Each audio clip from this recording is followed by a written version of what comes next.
Pune, today a busy metropolis and a high-tech city, was once the seat of the mighty Maratha Empire that dominated much of India in the 18th century.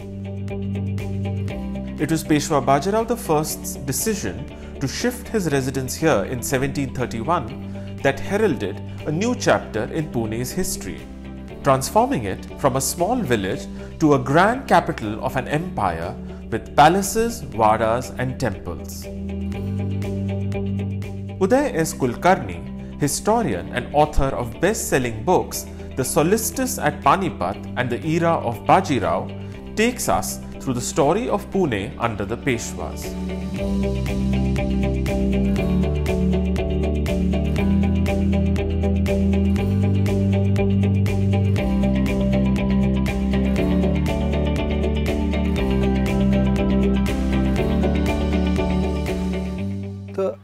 When Bajirao, as the Peshwa, when he comes to Pune, it became the capital.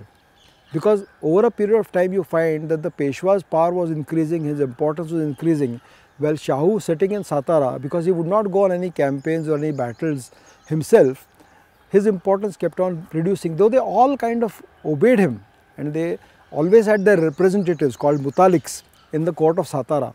Because Shahu was not a very active person, having spent the first 25 years of his life in a Mughal camp, he was not acquainted with he was used to that kind of a lifestyle and not a very active person by him. But he was a very peaceful person, he had a lot of loyalty towards the Mughal throne and he would never throw off that allegiance. Till the very end, he kept on saying that you must not destroy the Mughal empire, you must not destroy the Nizam also. Even when there is a battle between Bajirao and the Nizam, you find that when Nizam has been brought to his knees at the battle of Palkhed, you find that Shahu is saying that let the Nizam remain, don't destroy him completely. And they used to take some promises from him that they will be allowed to collect south and they will not be hampered by this thing.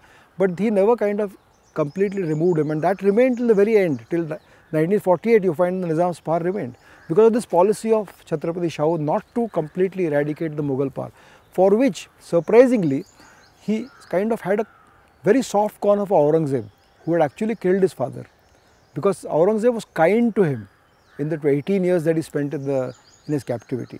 So he always had a soft corner for Aurangzeb, and it is said that when the emperor died, he took a promise from Shahu that he will always go to the help of the Mughal throne whenever it is in any kind of trouble, which word he kind of kept till his last day of his life. So basically during Bajirao's time, the Vadas in Kasbapet were built. One was the Purandare Vada. Most of it is now given way to other buildings. In fact, there is a hospital which has come up in its place. And other ministers who started building houses around that part. By the time the Lal Mahal had already completely got destroyed.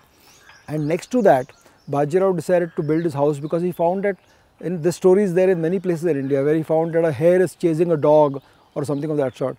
So thinking that a weaker power will always defeat a stronger power, this is a good place to have your house, and he started building the house there. Now Shahu was very much against having a court around the houses. So he prohibited the building of a wall around the Shanwar Vada. You can have your residence and you can have your Vada, but there will be no wall around it. So it was only after Shahu died that all these walls were built.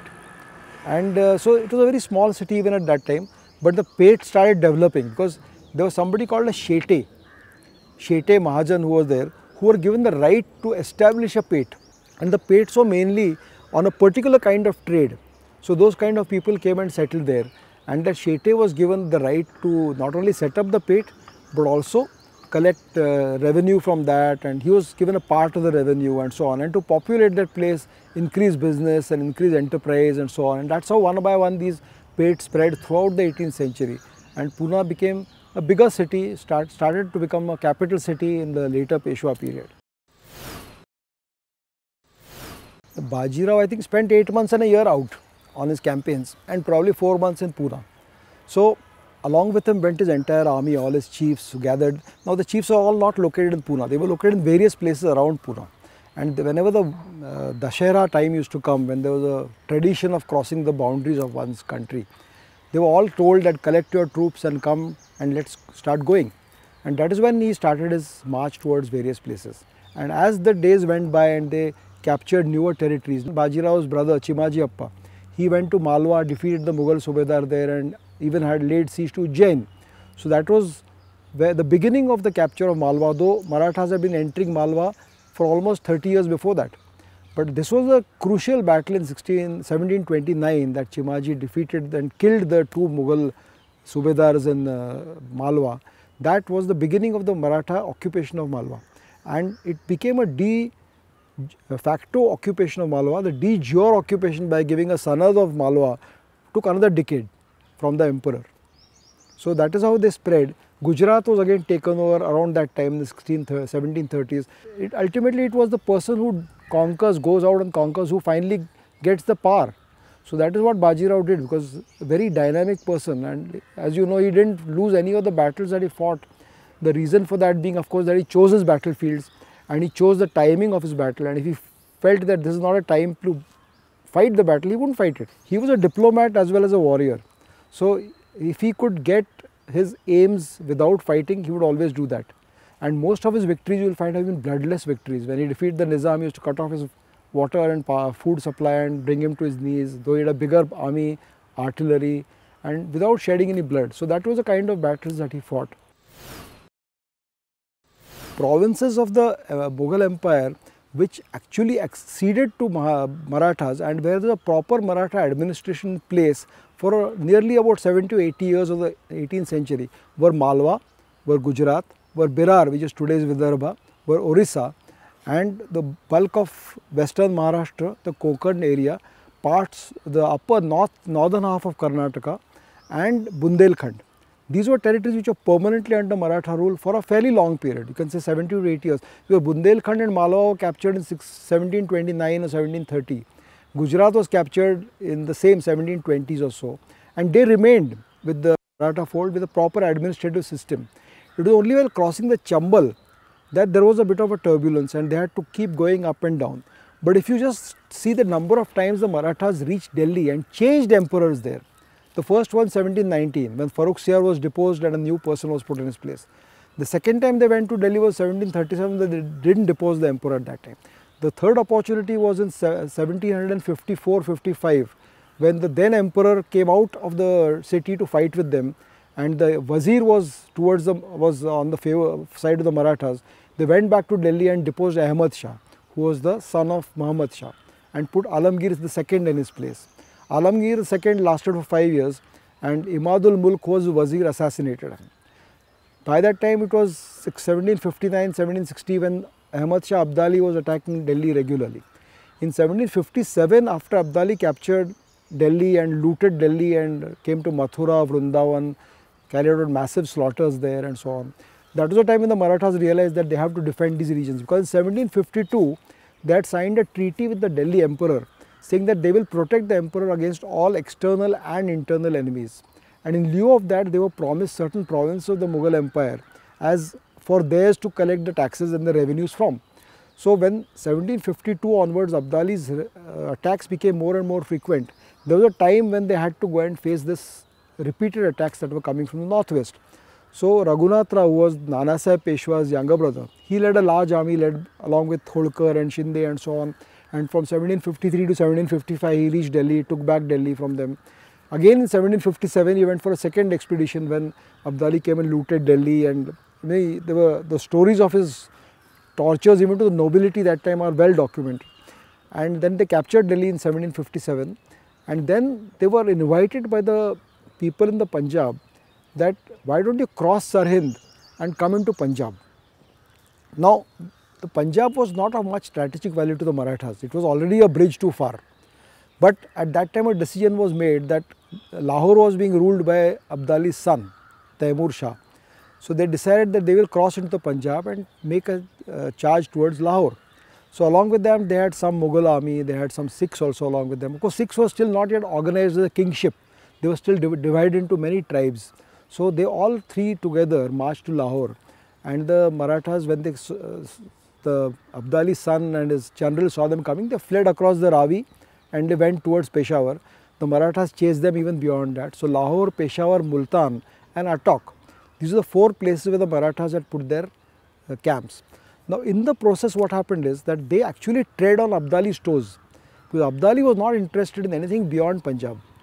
Because Afghanistan was such an arid province with no revenues, his interest was always in the Punjab and sporadic attacks on Delhi to loot whatever accumulated wealth of the Mughals of over 200 years was there. So when Marathas entered into Punjab, that was when they infringed into Abdali's territory. So within a couple of years after that, next thing you find is that Abdali comes marching back after he's got rid of his troubles in Afghanistan, and he comes back here to take back the Punjab. And that time the rudimentary Maratha force which is there, they cannot really resist that kind of a 60,000 troops coming down the Khyber and the Bolan passes and marching towards Delhi. That time only one Dattaji Shinde was there in the Doab, and he was trying to fight off Najib-ud-Dawla, who was the ruler of Najibabad. So when this entire 60,000 troops started marching in, he left Najib-ud-Dawla and came towards the Jamuna and tried to stop Abdali. Abdali was not interested in fighting with Dattaji Shinde unless he joined up with Najib Khan. So he crossed the Jamuna, joined up with Najib Khan, and you find the two of them heading towards Delhi on two banks of the Jamuna. On the right is in the Doab is Abdali with Najib Khan, on this side is Dattaji Shinde, and they gradually come down towards Delhi till on the day of Makar Sankranti, on the 10th of January of 1760, you find that here they are distributing this sweets for Sankranti, and suddenly they hear that at 4 places Abdali and Najib Khan's troops have started crossing the Jamuna river. Now which is the real crossing, that they didn't know. So Dattaji sent out his army to find out which is the real crossing. When he finally realized that this is the place where they are really going to cross, which is at Buradi, just north of Delhi. And when the first attack came and the Maratha troops were pushed back, Dattaji himself went there to face the attack and he was killed there. And when he was killed, the entire Afghan army crossed the Jamuna and gave chase to the Shindes, who went back towards Rajasthan, and there they joined up with the Holkars. Then Holkar decided, I will now fight a guerrilla war, because he was the foremost exponent of guerrilla warfare at that time, but he was almost 60 years old, 63 years old that time. So he fought a guerrilla war for a month or two, but finally when he was waiting for a treasure on the bank of the Ganges at Anup Sheher, you suddenly find that one rapid marching army of Abdali comes and surprises him, and he has to run for his life and come back across the Jamuna, and he comes in the territory of Surajmal Jat and sits there. So when they realize that Dattaji Shinde has been defeated and killed, and Mallara Holkar also is defeated, who were the two pillars of the Maratha power in the north, at that time in the south you find that a major victory had been won by Sadashivrao Bhau over the Nizam. And although Raghunath Rao was a normal general who went to the north, this time because Raghunath Rao had come back with a huge debt last time, they decided that now they will send Sadashivrao Bhau. And for the first time Sadashivrao Bhau had to go north, but they were told that come with a large army and come with a large army with a strong artillery. So just a year before, they had managed to acquire a huge artillery French trained force under Ibrahim Khan Gardi, who was with the Marathas. So with this huge army, they started moving north just at the end of one war. Before properly carrying out the repairs for their equipment, they had to still pay the salaries of their troops and so on, and that's when they started marching north again. And that of course is a different story, because that finally leads to Panipat. So that is why they had to fight the Panipat battle. While the defeat in the Third Battle of Panipat in 1761 dealt a severe blow to the Maratha power and prestige in the north, they soon recovered their influence under great generals like Mahatji Scindia. Down south, Pune city continued to be the center of the Peshwai power and prosperity. Between 1728 and 1763, Pune was never invaded by anybody. It was a secure capital of the Peshwas. BAJIRAO was there, it was secure till 1740. Nana Saheb became the Peshwa in 1740.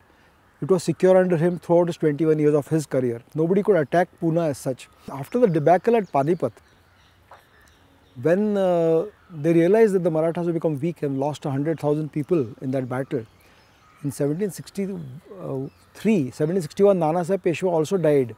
And that is the time the Nizam, who had just lost a huge amount of territory in the Battle of Udgir in 1759, he decided this is my opportunity. And he started marching towards Pune. And while he was marching towards Pune, a Maratha army was marching towards Hyderabad. And they went and burnt a few suburbs of Hyderabad, while the Nizam came and burnt a few suburbs of Pune. They kind of hit each other. So that was a time in 1763 when a large proportion of houses in Pune have been documented to have been burnt down in that invasion. So till then there was no problem. So these four Peshwas, Balaji Vishwanath, Bajirao, Nana Saheb and Madhavrao, during this entire period the city of Pune grew. In fact, Nana Saheb Peshwa can be rightfully called the architect of the city of Pune, because he made gardens, he made palaces, he made that lake which we are talking about around Sarasbagh. All these places were made by Nana Saheb Peshwa. The Parvati temple was built by Nana Saheb Peshwa, and he was the true architect of Pune in those 20 years that he was the Peshwa.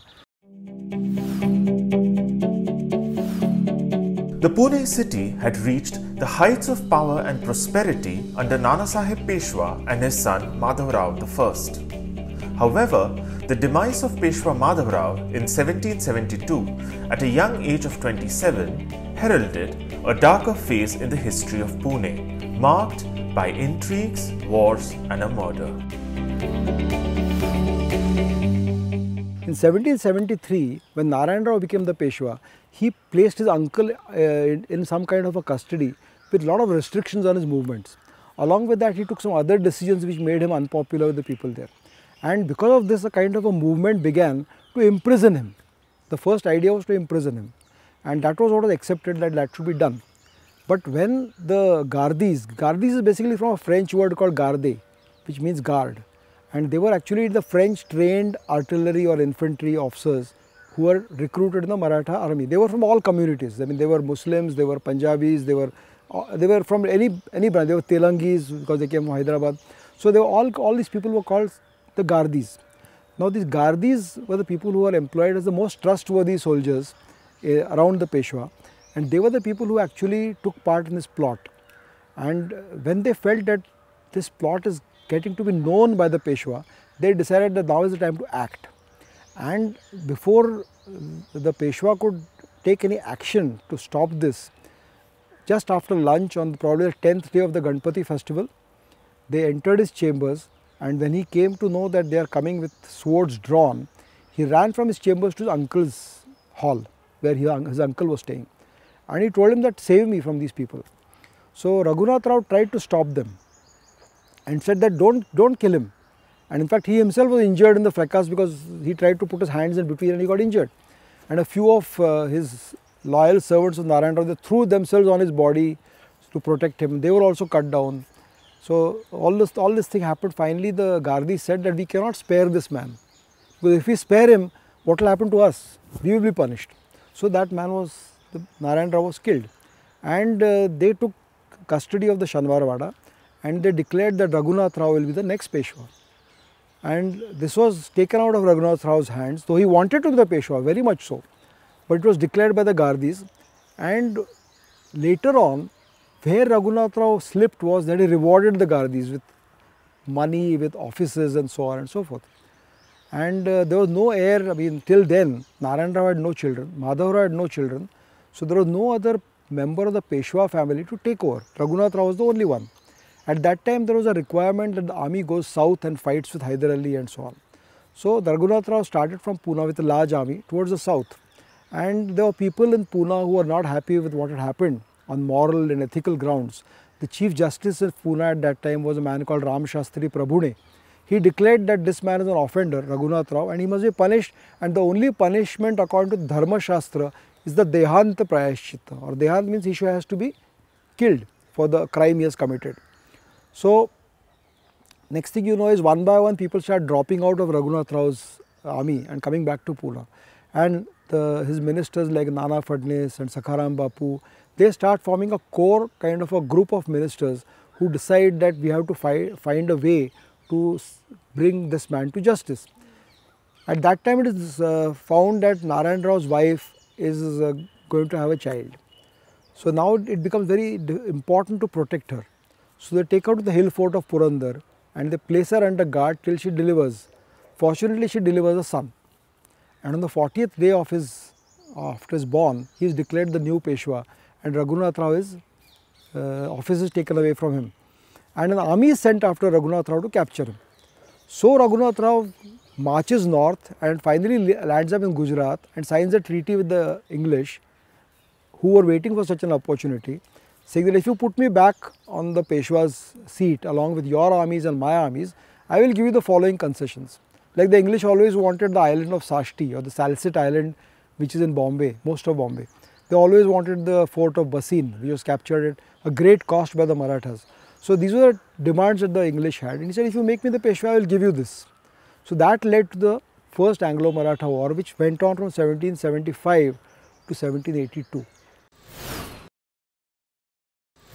After the assassination of Narayan Rao Peshwa, we enter a phase called the Uttar Peshwai or the post-Peshwai period, because the Peshwa was young and the rule was actually carried out by a group of ministers.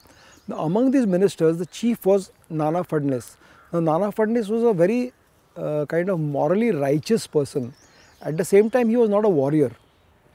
So he had to seek the support of the Holkars and the Shindes to attain his military objectives. So this entire period of 1773 to 1800 is the period of Nana Fadnis' administration, because he was the Karbari, but the Karbari who practically deputed on behalf of the Peshwa.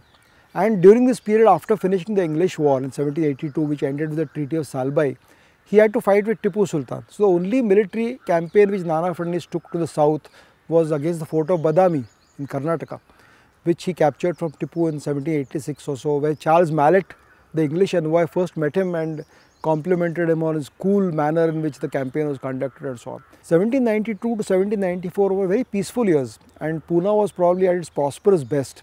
Savai Madhurao was growing up. 1794, he was already 20 years old, and it was said that sooner or later he will become the next Peshwa, he will take matters in his own hand. So we find that in 1795, a few months after the Battle of Kharda, which was the pinnacle of Nana Fadnis' career, you find that the Savai Madhurao falls from a high building inside the Shanwarwada. He was not well for a few days before that. In fact, when he was going for the Dashera procession, he almost fell off the elephant, and the person sitting behind him tied him to the pole of that Ambari, of the Hauda. But when he went, he was sitting on top one day, and there are two different contradictory versions about this, that he fell off outside the window and somebody said he jumped outside the window. So whatever it is, finally he fell down on a fountain inside the Shanwarwada, broke his thigh bone, he broke a lot of teeth, he had a lot of facial injuries, survived for 2 days after that. And when he was dying, he told Nana Fadnis that my cousin Bajirao II, the son of Raghunath Rao, who had been in custody of the Peshwa, who had been in custody all these years, his son should be appointed as the next Peshwa. Now even Bajirao and his younger brother Chimaji were also in prison at Junnar. So at that point in time, Nana, who knew that Bajirao is not well disposed towards him, because all his life he had been fighting with their parents and he was the man who had put them in prison, he was not in favor of Bajirao taking over. And in fact, he felt that we should have another person adopted by the wife of Savai Madhurao as the next Peshwa. So this went on for about 14 months. Daulat Rao Shinde came down to Pune with a large army. He wanted to have a say in who becomes the Peshwa. Bajirao promised him a huge sum of money if he is allowed to become the Peshwa. So very kind of dirty kind of a period you find when everybody is jockeying for power, all the chiefs want to come to power and control the person who is in power. That begins in the year 1795-96. Though Bajirao becomes a Peshwa in 1796, he doesn't wield any power, because neither does he have any army to speak of, but he doesn't even have any money by which he can. So he becomes a stooge of Daulat Rao Shinde, who is the man who actually has the most of military power in the Marathas. And he is not well disposed towards Nana, because Daulat Rao wants money, and it is said that the only person with a lot of money in Pune is Nana Fadnis. In 1798, what you find is, Daulat Rao says, I will go to the north, come to my camp and bid me farewell. So Nana takes guarantees. You know, the word of a European was much respected in those days. So he asks the word of a guarantee from a French officer called Michel Filoz. And he says, I will come and beat Daulat Rao, but you must take the guarantee of my safety when I am there. So Michel Filoz takes the guarantee, but he is a Shinde's officer. And when he immediately reaches Daulat Rao's camp, he is imprisoned. And for next 3 months, he is grilled to find out where all his money is kept, which Nana doesn't yield. He doesn't tell them where he is kept. So he is sent to the fort of Ahmednagar, where he is kept in prison for the next 3 months. till finally situation in Pune becomes so bad and administration suffers to such an extent that they have no choice but to recall Nana and restore him to his place. So 1798 you find Nana is brought back and given back his charge, but by the time his elaborate intelligence network and his confidence in wielding the power has already been, his health has taken its toll by staying in the prison for 6 months, already an old man by that time. So he does carry on the administration for 1.5 years after that, but he is a shadow of his former self. 1800 he died, on 13th of March 1800 he died. And the very next day you find a letter written by the British resident here, Colonel Palmer, that with him has departed the entire wisdom and moderation of this court, or the Maratha court, where the people who were left with the power after that did not have the experience or the capability to steer the ship of state in those turbulent times. And sure enough, the Wellesley brothers who had come at that time, their objective was very clear, and that was to take over the entire country. Before the directors of the East India Company in London knew what they were doing, they had started taking one by one. The Nizam had to sign the subsidiary treaty in 1798, Tipu Sultan was killed in 1799, and 1800 onwards they started putting pressure on the PESHWA.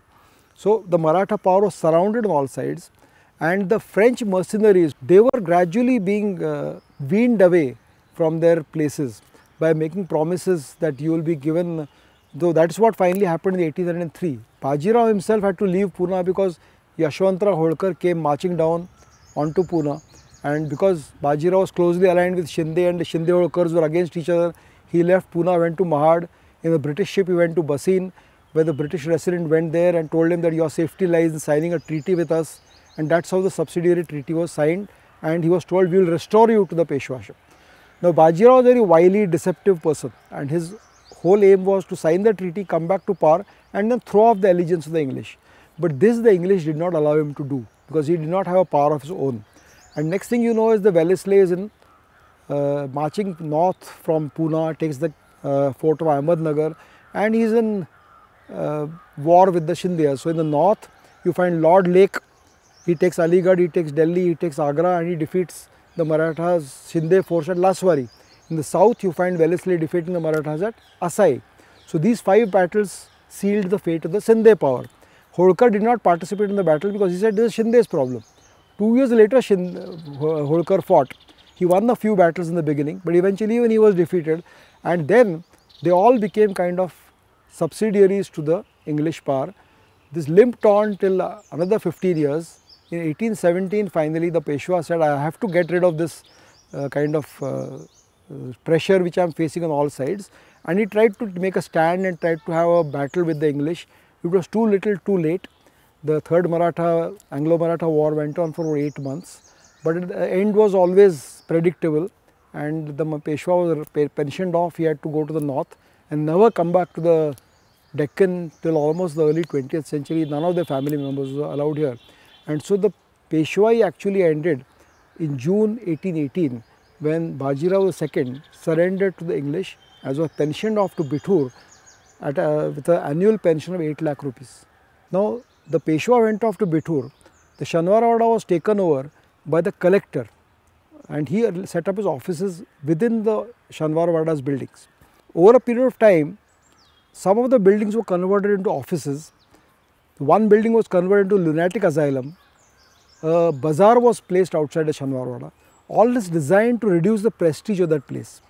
So around 1828, it is said that in the lunatic asylum, because the buildings were largely of wood, so inside the lunatic asylum it is said that a fire broke out, and that fire raged for more than a week, and by the time it was over, the entire wooden structures and all the buildings of Shanwarwada had been burnt and had been reduced to ashes.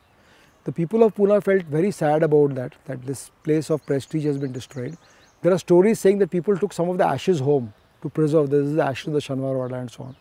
But that removed the place of the Peshwa and kind of effectively put an end to any kind of hopes that there will be a return to the to Pune of the Peshwai, and Pune steadily reduced in importance after 1818. Population also went down, the business trade of the city also went down.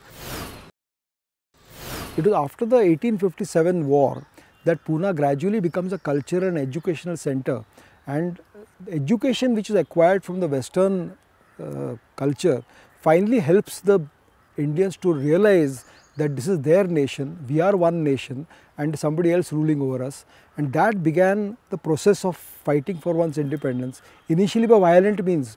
The first revolutionary is said to have been from Pune was Vasudev Balwanta Phadke. He is still called, in fact he burnt some of the Peshwa's palaces because there were British government offices over there.